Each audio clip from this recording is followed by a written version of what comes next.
Bonjour, Dorothée Méfaux, analyste, écrivain, journaliste, président de l'association internationale Je sais lire et écrire. Comme vous le savez, en ce moment, ce sont les élections présidentielles au Burkina Faso. Nous avons 14 candidats en liste qui, ce n'est un secret pour personne, sont tous plus ou moins rattachés à l'ancien système de Blaise Compaoré. Moi qui suis analyste et qui fait des analyses très poussées dans des chroniques analytiques, ça n'engage que moi sur Internet, sur ma page Facebook, je le rappelle. J'ai analysé pas mal de choses pour les élections présidentielles. Je suis passée dans la presse il n'y a pas longtemps sur alerteinfo.net où on m'a consacré un article et on m'a demandé mon avis sur certaines questions et sur ces élections présidentielles. Le titre de cet article était que moi personnellement je crains que les Burkinabés ne puissent retomber dans le système Compaoré, et c'est ce que je redoute dangereusement. Et pour moi, sur les 14 candidats, je les ai tous analysés. J'ai pris connaissance de leur projet de société. J'ai écouté leurs discours, les uns les autres, que ce soit dans la presse, à la radio, à la télévision. Et s'il fallait éliminer petit à petit comme ça les candidats sur cette liste de 14 personnes, il n'en resterait que 3. D'après moi, d'après mon analyse, on parle de 2 favoris. Roch Marc Kaboré, Zéphirin Diabré, qui font soi-disant partie des favoris. Et on a Monsieur Natama, Jean-Baptiste Natama, qui se doit d'être dans les 3 candidats les plus crédibles, on va dire, dans cette élection présidentielle. Donc je pense sincèrement qu'en ce qui concerne Jean-Baptiste Natama, c'est un patriote affiché qui se prononce clairement sur le fait qu'il aime par-dessus tout le Burkina Faso, sa patrie, et que cet homme est d'une sincérité touchante presque, et que c'est un homme qui combat pour la renaissance du Faso. Et son affiche, Ensemble pour la renaissance du Faso,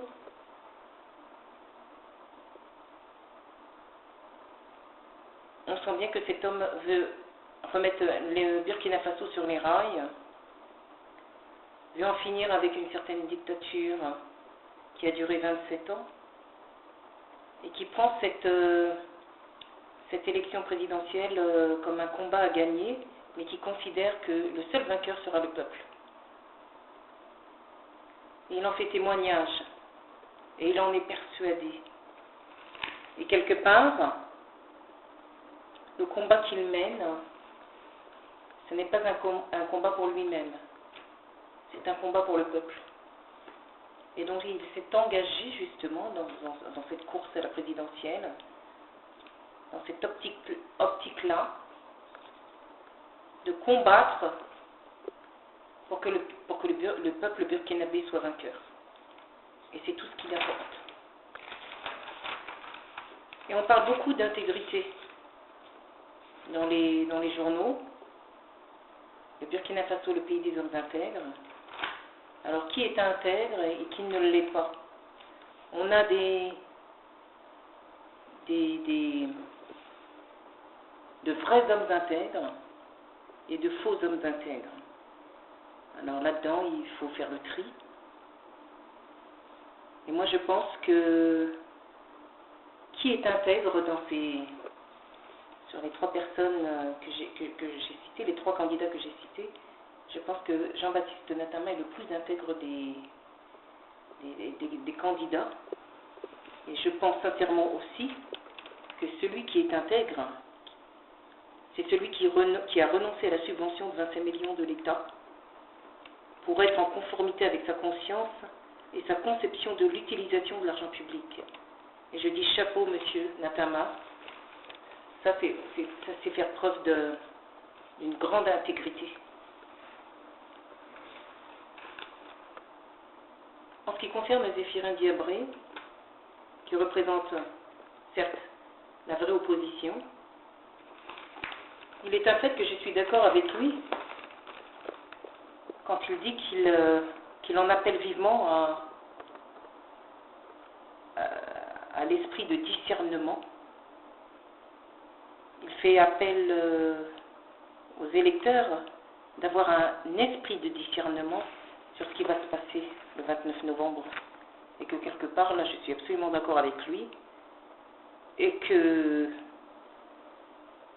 je pense aussi que le discernement, c'est faire preuve aussi de clairvoyance, d'objectivité, et d'avoir les yeux bien ouverts sur ce qui va se passer. Et Zéphirin Diabré n'y va pas par le dos de la cuillère quand il annonce dans un meeting, comme c'était à Fada, où il a dit clairement et nettement, et le message est clair, net et précis: chers amis du Goulmu, est-ce que vous voulez remanger ce que vous avez vomi le 30 et 31 octobre 2014? Ceux qui ont mangé avec le diable avec de longues fourchettes ne peuvent pas avoir une place à Kotiam, leur place est à la Mako. Alors je pense que ce discours est clair, net et précis, et qu'en n'y allant pas avec le dos de la cuillère, je pense que là on est dans une totale vérité. Et je pense que les Burkinabés ne sont pas dupes, et que s'il fallait donner raison à Zéphirin Diabré, sur ce terrain-là, je pense qu'il n'a pas tort. Je dirais aussi que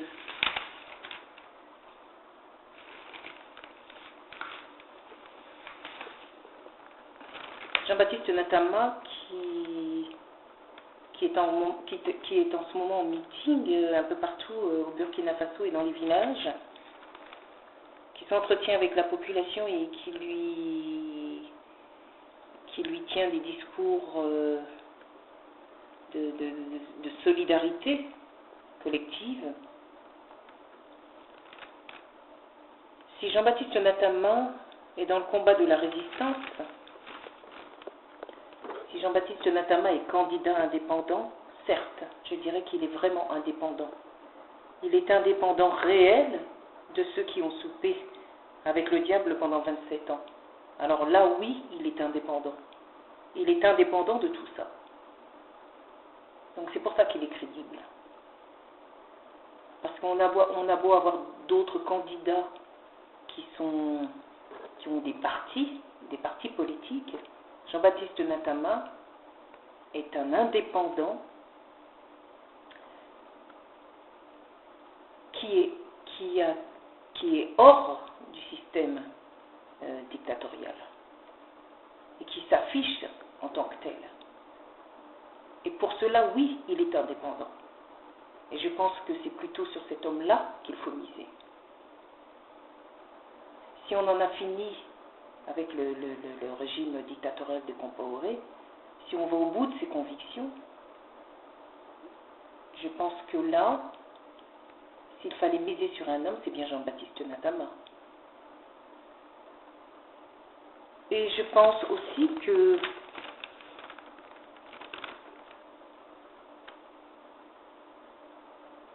Jean-Baptiste Natama, qui est un candidat vraiment qui est solidaire avec la jeunesse, puisque la jeunesse représente le Burkina Faso de demain, il a bien compris, Jean-Baptiste Natama, qu'il fallait beaucoup miser sur la jeunesse et créer des emplois pour la jeunesse. Et donc la jeunesse est l'espoir du Burkina Faso, puisque c'est la génération, la nouvelle génération qui représentera le Burkina Faso de demain.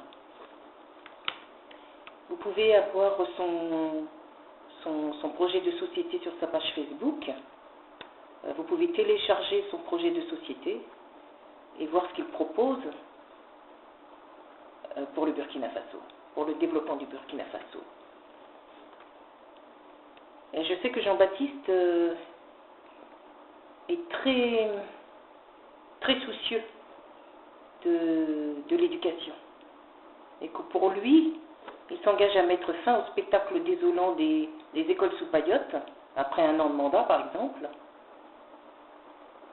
Il considère aussi que l'éducation, on ne peut pas parler de développement économique, de socio-économique sans passer par l'éducation, et Dieu sait que dans pas mal de villages, pas mal de fiefs, pas mal de bourgs, pas mal de villes au Burkina Faso, il y a aussi des illettrés, des analphabètes, et c'est le cancer de l'Afrique, et non pas seulement au Burkina Faso, mais sur tout le continent africain. Et donc l'éducation, il en fait une priorité, comme la santé. Ce sont deux secteurs prioritaires que Jean-Baptiste Natama prend en considération dans son programme. En matière d'infrastructure, il a décidé de relier toutes les routes nationales par voie de bitume. Et je pense que c'est la même politique que Ouattara en Côte d'Ivoire, qui a bitumé partout, en Côte d'Ivoire, à Abidjan et dans les autres villes environnantes, et qu'on ne peut pas faire fonctionner un pays sans s'assurer que les routes seront bitumées, où les gens pourront aller travailler et rouler avec leur voiture pour se rendre à leur travail. Et si on ne s'occupe pas de ça, et c'est un minimum, je ne vois pas comment on peut parler de développement. Il dit aussi qu'il y a pas mal de bas-fonds dans certaines provinces qui ne sont pas aménagés et qui peuvent servir pour la production du riz. Absolument. Il dit aussi que les femmes qui produisent la tomate et les oignons, qu'elles exportent au Ghana, on n'arrive pas à comprendre comment au Burkina Faso on n'a pas pensé qu'il fallait en priorité produire au Burkina Faso. Et il pense que la transformation de ces produits, dont je viens de citer, peuvent générer des emplois. Donc, autant produire au Burkina Faso, faire en sorte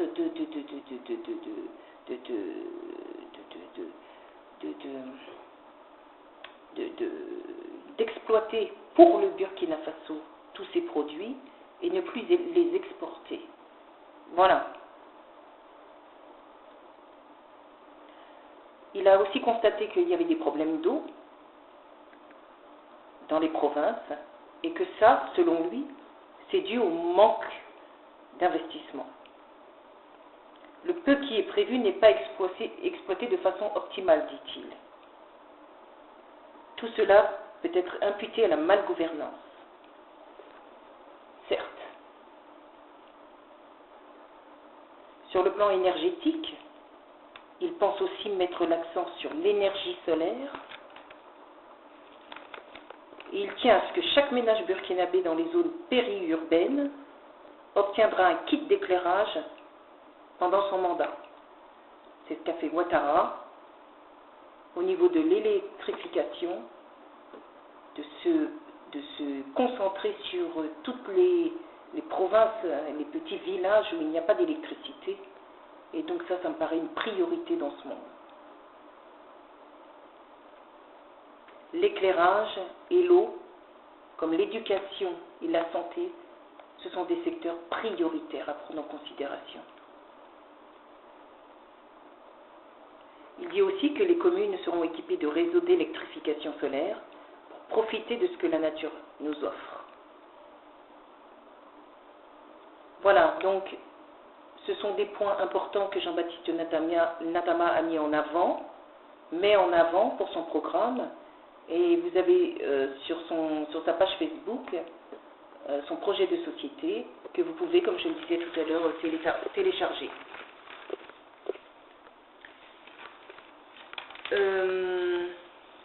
Je pense aussi que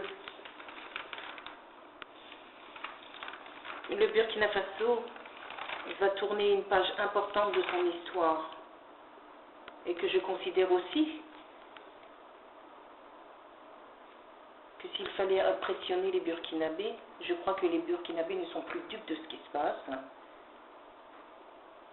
et que ce n'est pas à la taille des affiches qu'on peut voir à l'extérieur en centre-ville, ce n'est pas à la taille gigantesque des affiches qu'on peut convaincre. Et que quelque part, c'est là où est le danger. Il vaut mieux se concentrer,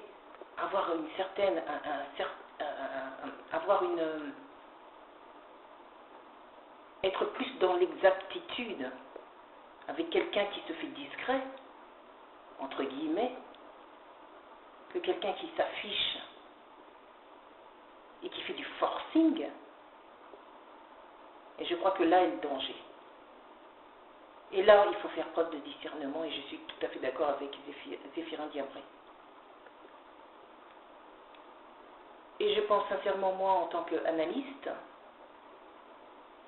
les Burkinabés doivent, entre ce qui se dit à l'extérieur, entre les réels et authentiques votants qui auront des cartes d'électeurs, entre les fans et les admirateurs qui, eux, viennent soutenir des candidats comme ça par admiration et qui n'auront pas forcément des cartes d'électeurs et qui ne se seront pas inscrits dans les préfectures ou les mairies, là sera le vrai résultat du score présidentiel électoral. Je crois qu'il ne faut pas tout mélanger, il faut rester vraiment les pieds sur terre et que s'il y a à peu près 5 millions de potentiels électeurs, ce n'est pas les 5 millions qui iront forcément voter. Donc je pense que là aussi il faut faire preuve de discernement entre ceux qui auront vraiment les cartes d'électeurs et ceux qui n'auront pas de carte d'électeur. Voilà. Donc pour moi, la course à la présidentielle,